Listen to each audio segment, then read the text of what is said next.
Hello everyone, আসসালামু আলাইকুম। Welcome back to my channel Nupur's cooking. আজ আমি আপনাদের তৈরি করে দেখাবো কোনো প্রকার জেলেটিন কিংবা আগার আগার পাউডার ছাড়াই কাঁচা আমের জেলি। বাজারে কিন্তু এখন প্রচুর কাঁচা আম, আর এভাবে কাঁচা আমের জেলিটা বাড়িতে বানিয়ে আপনারা রুটি কিংবা পাউরুটির সাথে সার্ভ করতে পারেন। চলুন জেলির রেসিপিটা দেখে নেওয়া যাক। এখানে আমি কিছু কাঁচা আম নিয়েছি, আর এবারে আমটা ভালো মতো ধুয়ে খোসা ছিলে টুকরো করে কেটে নিয়েছি। এইবার একটা ব্লেন্ডার জারে টুকরোগুলো ঢেলে নিচ্ছি আর দিয়ে দিচ্ছি হাফ কাপ মতো পানি, যেন আমটা ভালো মতো ব্লেন্ড হয়, সেই জন্যই পানিটা দেওয়া। তো খুব স্মুথ ভাবে ভালো করে ব্লেন্ড করে নিতে হবে। এই তো আমি আমটা ভালো মতো স্মুথ করে ব্লেন্ড করে নিয়েছি।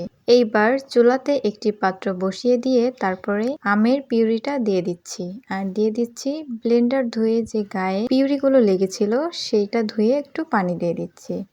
তারপরে কিছুক্ষণ জাল করে নিতে হবে। যখন হালকা জাল হয়ে যাবে তখন এখানে আমি ইউজ করব হাফ চামচ লবণ, আর দিয়ে দিচ্ছি 1/4 কাপ চিনি। এখানে চিনিটা টেস্ট অনুযায়ী দিতে পারেন, বাড়িয়ে কিংবা কমিয়ে।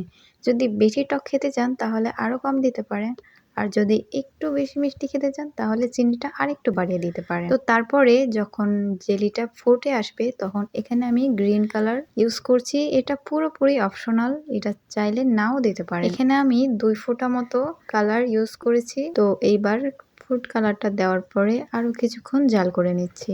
এই মিশ্রণটা ততক্ষণ জাল করতে হবে যতক্ষণ না ভালো মতো ঘন হয়ে যাবে। আর এখানে কিন্তু আমার এই জেলিটা পুরোপুরি রেডি হয়ে গেছে। এটা বোঝার শর্টকাট উপায় হচ্ছে একটুখানি একটি বাটিতে নিয়ে তারপরে গড়িয়ে দেখতে হবে পানির মতো গড়ছে কিনা। যদি এইভাবে অল্প অল্প আস্তে একটু গড়িয়ে আসে তবে বুঝে নিতে হবে এটা পুরোপুরি পারফেক্ট ভাবে হয়ে গেছে। আর তারপরে একটি জারে ঢেলে ঠান্ডা হলেই কিন্তু তারপরে সার্ভ করে নিতে পারেন যে কোনো রুটি, পরোটা কিংবা পাউরুটির সাথে।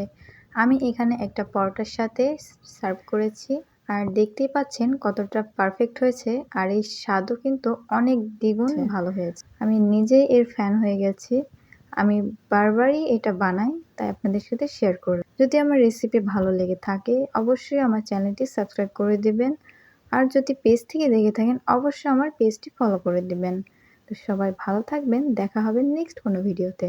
সবাইকে আল্লাহ হাফেজ।